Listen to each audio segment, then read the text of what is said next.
Hi Jose.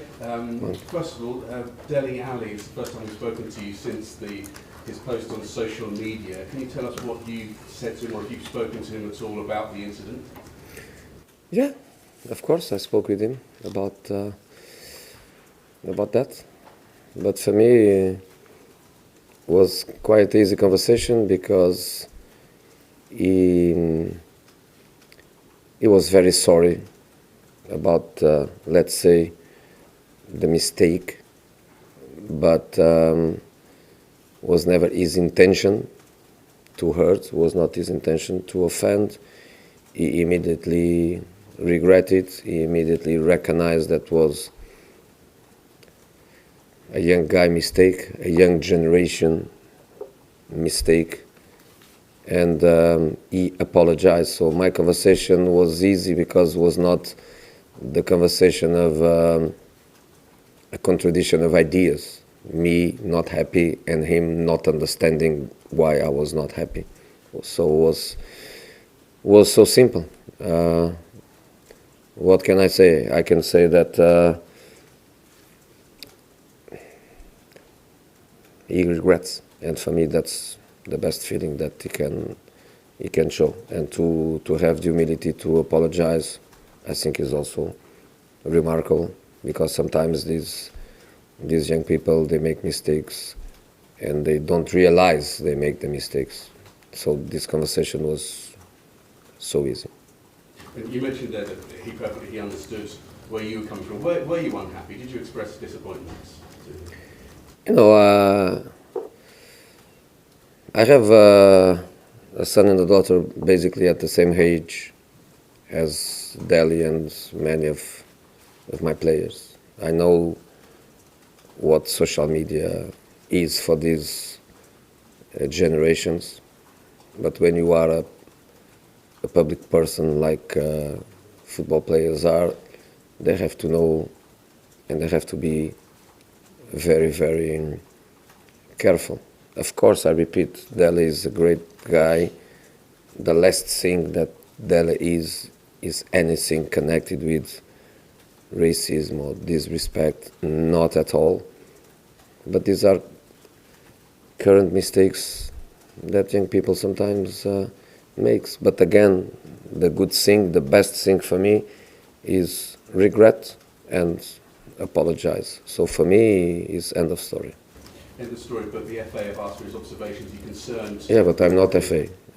I'm just his manager. I am his friend. Again, I repeat, his same age, has two great kids that I have in my house, and I have to act as an educator, and I think the best way to do it is immediately his reaction. Again, I repeat, regret and apologize. So for me, it's game over. The post was about coronavirus. If I can just ask you about that, we're asking all managers at the moment. Have the club discussed it about any sort of contingency, any plans, particularly with, you have large crowds coming to football matches and so on, and also looking forward to things like planning pre-season trips, because I know Spurs have been out to that region before in the past. Is that coming to the thinking and discussions at all? Not in this moment. Not in this moment. The only thing I can say is our solidarity with everyone fearing the situation, especially in China, but all over the world, is our solidarity with people already with problems related to the coronavirus, especially to the ones that died and for the families that are suffering. Solidarity is easy for us to say. Of course, we have our connection with Asia is obvious. Our connection with the Asian funds is obvious. So we care about it. Are we thinking about going to Asia in the next pre-season? Yes, we are. But of course, we need guarantees of safety for our people. But in this moment, we are not thinking about us. In this moment, we are thinking about the ones that are there and the ones that are leaving the problem. You're back from your winter break. You didn't have as long as some other clubs because you had the cup replay, but have you felt that the time your players have had off have been beneficial? Are you noticing the benefits out on the training pitch right now? I'm happy that you don't ask about my winter break, because I was stuck for 3 days in Germany and I couldn't fly back. So that was my winter break. Couldn't leave Munich. Had to go by car from Munich to Stuttgart after 2 days and then get a flight in Stuttgart back to London. So for me it was not the best, but I was there and I saw the match, and for me it was great. For the players, I think they were in need, especially some of them, the ones without rotation, the ones without turnover, the ones that were playing every minute, the ones that were very close to play 30 minutes extra time against Southampton. For these boys come in a good moment. Do you ask me, is the perfect situation? I say no. The perfect situation would be for us to play against Villa tonight or tomorrow early, and then to have 3 or 4 days before Leipzig. In fact, Leipzig plays tomorrow afternoon, so it's not the perfect situation for us to play on Sunday. But since 2004 I am in this country and I know how it works, and I know that we have no protection at all before the Champions League matches. But we have to focus not now on Leipzig. Let's focus on Villa, and let's go there on Sunday for a very difficult match. You mentioned there you've got Leipzig coming up. It's the start of a run of very important fixtures in terms of Champions League and qualification for next year's Champions League. It's a very difficult week for us. And then, of course, we would like to play Chelsea on the Sunday after Leipzig, but no, we play Saturday, and we would like to play Saturday 5 o'clock, and we play Saturday 12 o'clock. So it's really hard week for us. Sunday Villa, Wednesday Leipzig, Saturday Chelsea. But let's go match after match. And the first one, again, I repeat, always difficult. Villa Park, always difficult. Villa, good team, fighting to stay in the division. Self-esteem really high with the qualification to the Wembley final. Very difficult match. We have to go with all the potential we have, forgetting that 2 days after we have to play Leipzig. You mentioned there when you've been here since 2004, so you know the way the fixtures pile up. Are you resigned to that's the way it's always going to be, or do you still hold out hope that at some stage people will look at the way fixtures are structured and maybe have a bit of sympathy for players? I'm waiting for too long, and I don't have big hopes. But there are always some clubs that somehow they manage to have better fixtures, and you just look with attention, and you will realize clearly that the situation is much better for some than for others. Which clubs, and why would you say that they get that preferential treatment? You say? I don't know. Maybe it's occasional. Maybe it just happened. Maybe it just happened. I'm not sure which clubs you feel. Not mine. Okay, James. Yeah, hi Jose. In your last press conference, you spoke about the fact you had a little blanket and you were constantly moving it around. You know, your feet were poking out. The blanket is getting a little bit bigger. Yeah. Yeah. Is it more of a duvet? Yeah, it's a little bit better now.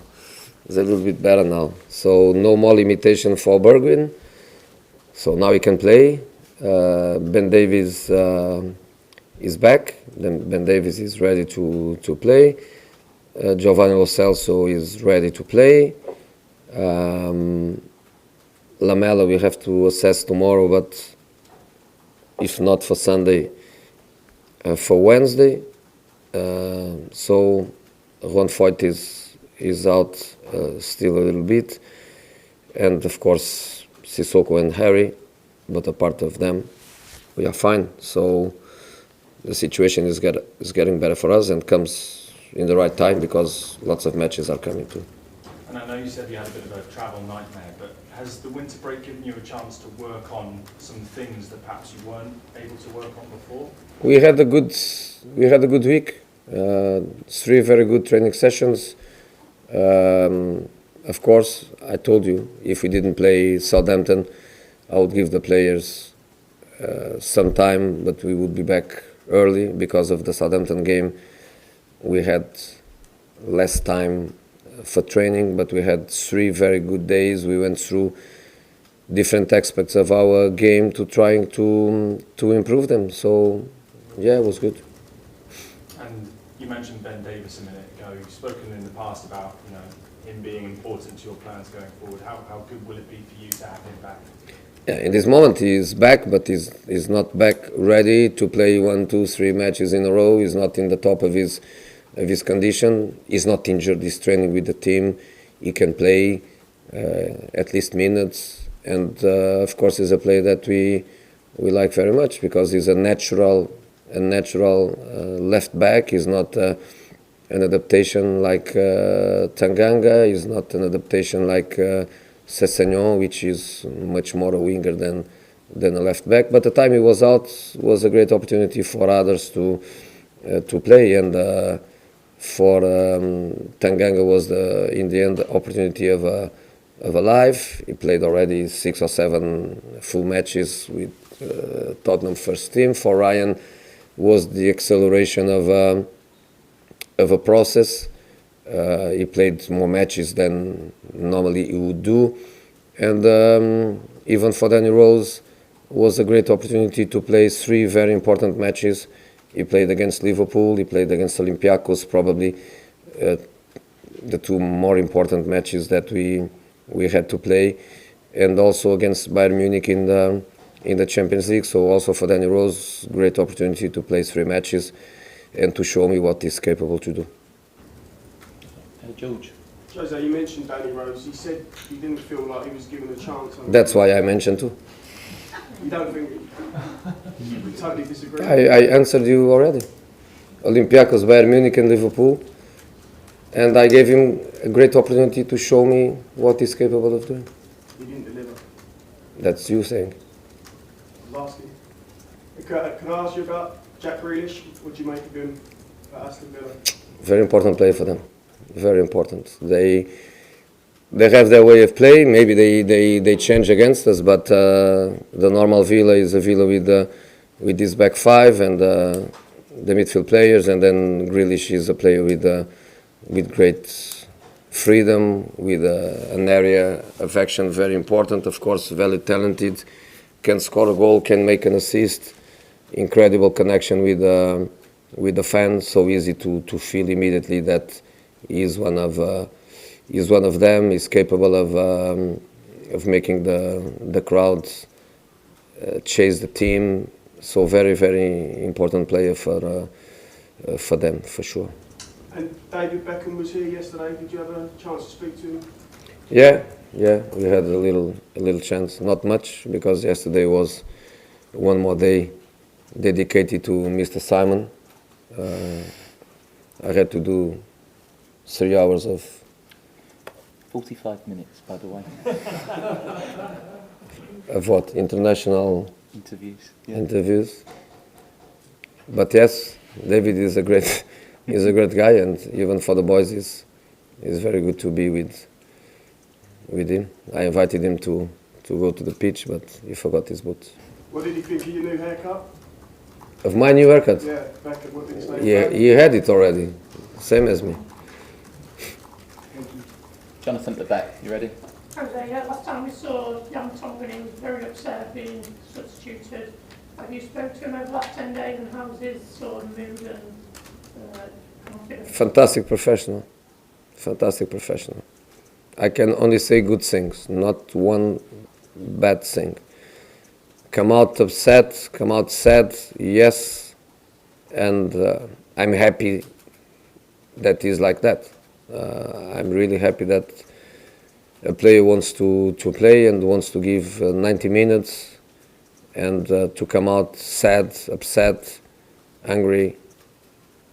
I accepted that very, very well, especially because he showed respect towards my decision and towards the team. And in the end of the game, 3 points for us, and not 3 points, qualification to the next round. And he was as happy as as everybody else. And by the way, because you spoke about Jan, I connect immediately Jan with his big mate, Toby.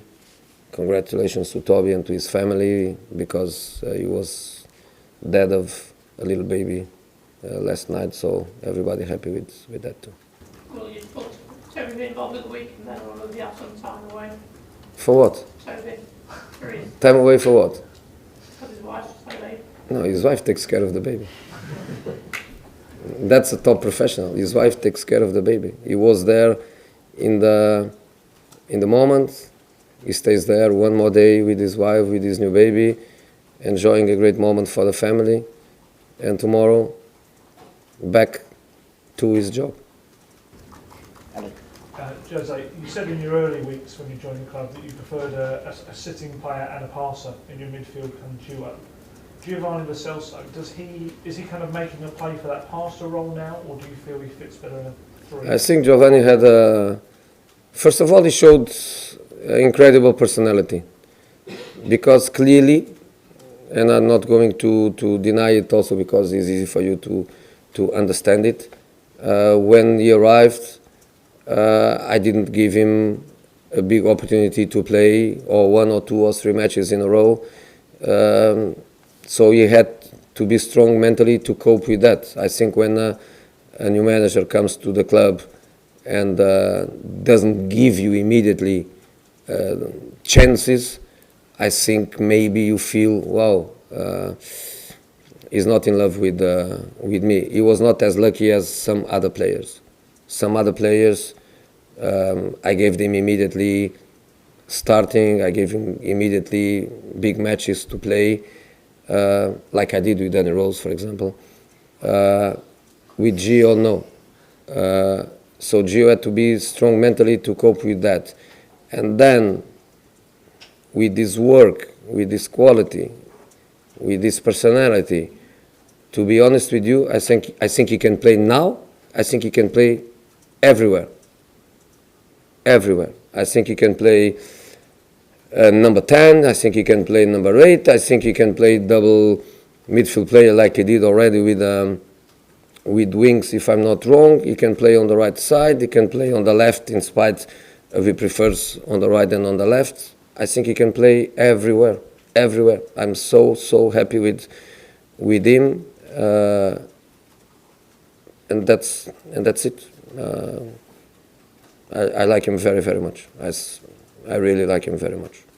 Just one last one for me. Are you going to have to rotate a lot over these next 3 matches, or are you confident the players are fresh enough? You know, some positions we can, some other positions we cannot. That's the basic thing of it. They are not coming from a period of fatigue. You are right. They are not coming from accumulation of fatigue.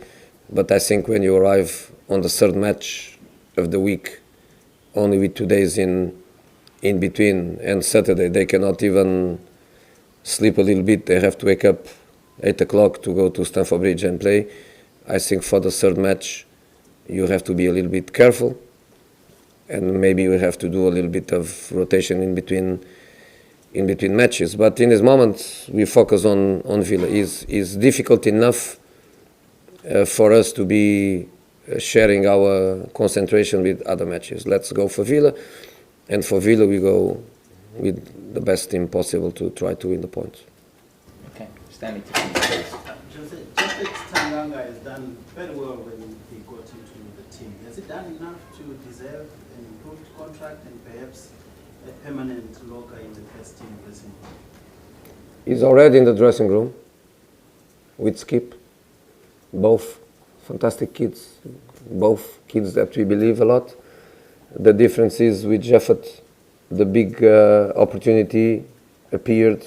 With Skippy, not yet. I didn't give him yet the big opportunity to start matches and play many minutes. But both in the first team dressing room, and of course our objective, what we are working on, is to make them Tottenham players for many years.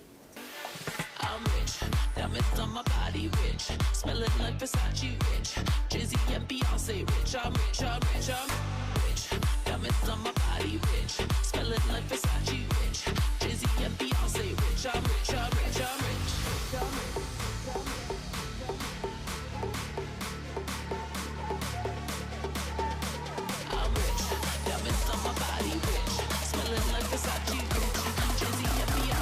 rich, I'm rich, I'm rich, I'm rich.